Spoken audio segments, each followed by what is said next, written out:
मेरी बड़ी बहन रोशनी की शादी को 1 साल हो चुका था। दीदी काफी सुंदर हैं और जीजा जी भी काफी हष्टपुष्ट हैं।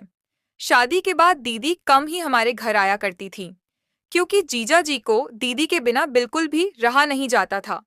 दीदी और जीजा जी एक दूसरे से बहुत प्यार करते हैं और एक दूसरे के बिना नहीं रह सकते।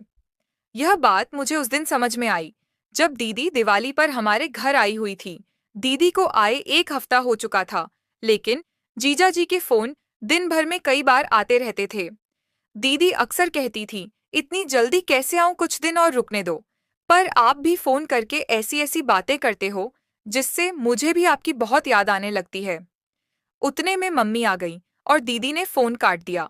मम्मी ने दीदी को किचन में बुला लिया, क्योंकि दिवाली की मिठाई, चिवड़ा, करंजी वगैरह बनानी थी। हम सब ने मिलकर शाम तक आधी चीजें बना ली थी और बाकी की मिठाई अगले दिन बनाने का तय हुआ। शाम ढल चुकी थी और मैं खिड़की से बाहर देख रही थी। तभी मैंने देखा कि जीजा जी बाहर खड़े हैं। मैंने जल्दी से दीदी को आवाज लगाई। दीदी बाहर आते ही बोली, आप तो सच में आ गए। मुझे लगा फोन पर आपने ऐसे ही कहा था। इतने में मम्मी भी आ गई और बोली, मेहमान आप कब आए? कोई खबर नहीं, कुछ नहीं, पहले बोल देते तो आपकी खातिरदारी के लिए पहले से तैयारी कर लेते। जीजा जी बोले, नहीं सासू माँ, काम से शहर आया हुआ था तो सोचा आप लोगों से मिलते हुए ही जाऊं। मम्मी ने कहा, जाने की बात अभी से मत कीजिए। अभी आए हैं तो खाना पीना खाकर आराम करके सुबह जाना। मैं आपको अभी बिल्कुल नहीं जाने दूंगी। जीजा जी कुछ नहीं बोले और मुझे भी मालूम था कि जीजा जी जाने के लिए नहीं आए हैं। इतने में दीदी पानी लेकर आई और जीजा जी को पानी देते हुए धीरे से फुसफुसाई, मुझे अच्छे से पता है कि आप किस लिए आए हैं। 1 हफ्ता भी नहीं रह पाए। मेरे बिना जीजा जी मुस्कुरा कर बोले, तुम हो ही ऐसी। यह सुनकर दीदी शर्मा कर मुस्कुराई और वहां से चली गई। थोड़ी देर में खाना बनकर तैयार हो गया। हम सब ने साथ में खाना खाया और बातें करते करते रात बिताई। रिजू का बिस्तर बाजू वाले कमरे में लगाया गया था और सबको अब सोने की तैयारी करनी थी। घर के सारे लोग अपने अपने कमरे में सोने चले गए थे, लेकिन मैं, दीदी और जिज्जू अब भी सोफे पर बैठे टीवी देख रहे थे। टीवी पर हम आपके हैं कौन मूवी चल रही थी, जो मुझे बहुत पसंद थी और दीदी को भी। थोड़ी देर में जीजू ने उबासी लेते हुए कहा, बाप रे, मुझे तो बहुत नींद आ रही है। दीदी ने मन ही मन मुस्कुराते हुए जवाब दिया, तो फिर जाइए ना, बाजू वाले कमरे में आपका बिस्तर लगा दिया है, आराम कर लीजिए। मैं मूवी देखकर बाद में आ जाऊंगी। जीजू का चेहरा देखने लायक था। वो थोड़ा खींचकर कमरे की ओर चले गए। मुझे और दीदी को हंसी आ रही थी, लेकिन हमने कुछ नहीं कहा। हम दोनों मूवी देखने में लगे हुए थे। कुछ देर बाद दीदी ने मुझसे कहा, छोटी, मुझे भी अब नींद आ रही है, मैं सोने जा रही हूँ। मैंने तुरंत कहा, दीदी, अगर तुम भी चली जाओगी तो मुझे डर लगेगा। तुम्हें पता है ना, रात में मुझे अकेले डर लगता है। दीदी थोड़ा ठिठकी और बोली, ठीक है, थोड़ी देर रुक जाती हूँ।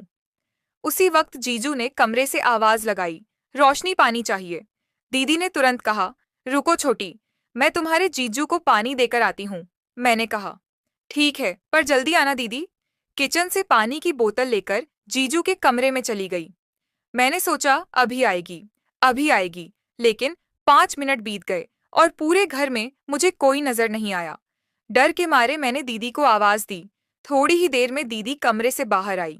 उनकी साड़ी थोड़ी अस्त व्यस्त थी, बाल बिखरे हुए थे और सांसें तेज चल रही थीं। मैंने घबरा कर पूछा, दीदी इतनी देर क्यों लगा दी? मुझे डर लग रहा था। दीदी ने हंसते हुए कहा, अरे वह कुछ नहीं, तुम्हारे जीजू को बहुत प्यास लगी थी, इसलिए पानी देने में थोड़ा समय लग गया। इतने में जीजू कमरे से बाहर आए और बोले, अरे मेरे फोन की बैटरी खत्म होने वाली है, क्या तुम मेरे लिए चार्जर ला दोगी?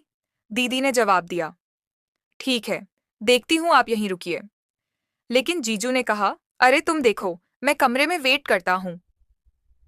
यह कहते हुए वे वापस कमरे में चले गए। दीदी मेरे कमरे में गई और वहां से मेरा फोन चार्जर उठाकर जीजू को देने उनके कमरे में चली गई। मैंने सोचा कि चार्जर देकर वो तुरंत वापस आ जाएंगी, लेकिन थोड़ी देर बीत गई और दीदी का कोई अता पता नहीं था। मैंने एक बार फिर से दीदी को आवाज दी, लेकिन कोई जवाब नहीं आया। मैं समझ गई कि शायद दीदी चार्जर लगाकर फोन की चार्जिंग में व्यस्त होंगी। थोड़ा डर भी लग रहा था। इसीलिए मैंने टीवी बंद किया और अपने कमरे में सोने चली गई। लेकिन मुझे नींद नहीं आ रही थी। बिस्तर पर लेटकर मैं अपना फोन चलाने लगी। आधे घंटे बाद मेरा फोन डेड हो गया। उसकी बैटरी खत्म हो चुकी थी। अब मैं इधर उधर चार्जर ढूंढने लगी, लेकिन याद आया कि मेरा चार्जर तो दीदी ले गई है।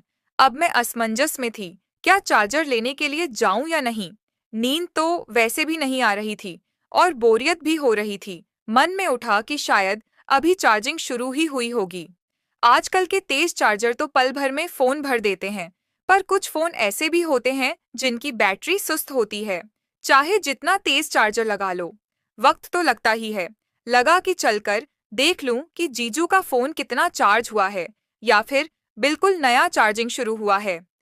पर यह सवाल भी मन में कुल बुला रहा था कि कमरे में जाना ठीक रहेगा या नहीं।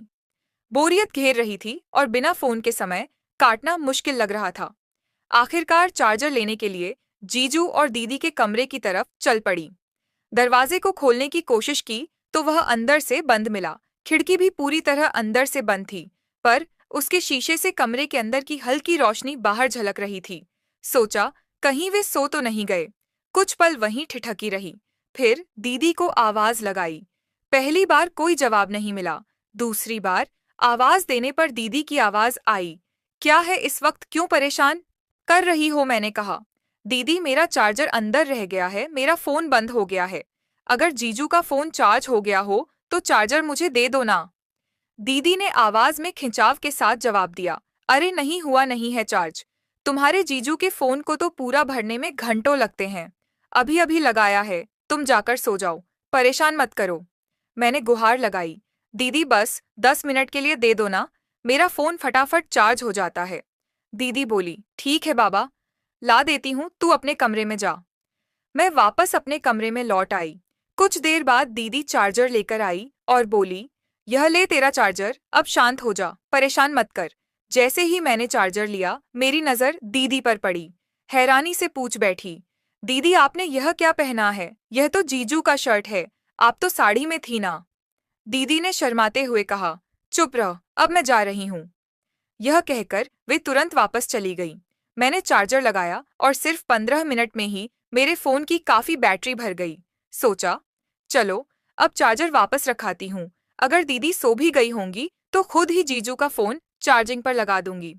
चार्जर लेकर फिर से उनके कमरे की तरफ चली। इस बार दरवाजा थोड़ा सा खुला हुआ था। शायद दीदी जल्दबाजी में बंद करना भूल गई थी। जैसे ही मैंने दरवाजा खोला और अंदर कदम रखा, सामने जो दृश्य था उसने मेरी सांसें थाम दी। ऐसा कुछ मैंने अपनी जिंदगी में कभी नहीं देखा था। मेरी आंखें डर और शर्म से फटी की फटी रह गईं। मुझसे बहुत बड़ी भूल हो गई थी। अंदर आने से पहले आवाज लगानी चाहिए थी। मैं यह कैसे भूल गई कि यह शादीशुदा जोड़ा है। उन्हें उस अवस्था में देखकर मेरे रोंगटे खड़े हो गए और गहरी शर्म महसूस हुई। लेकिन दीदी और जीजू को इस बात का बिल्कुल भी एहसास नहीं था कि मैं दरवाजे पर खड़ी उन्हें देख रही हूँ। और फिर जो हुआ उसके बारे में जानकर आप इतने चौंक जाएंगे कि आपको एक बड़ा झटका लगेगा। कहानी का अगला हिस्सा जानने के लिए तैयार रहिए। अगर आपको यह पहला हिस्सा अच्छा लगा तो हमें कमेंट्स में ज़रूर बताएं। कहानी के दूसरे भाग को जल्द ही लाने की कोशिश करूंगी। बस एक लाइक कर दीजिए और मेरा काम है कहानी का अगला हिस्सा आप तक पहुंचाना। वीडियो पर 1000 लाइक्स होते ही पार्ट 2 आ जाएगा। तब तक के लिए बाय अब।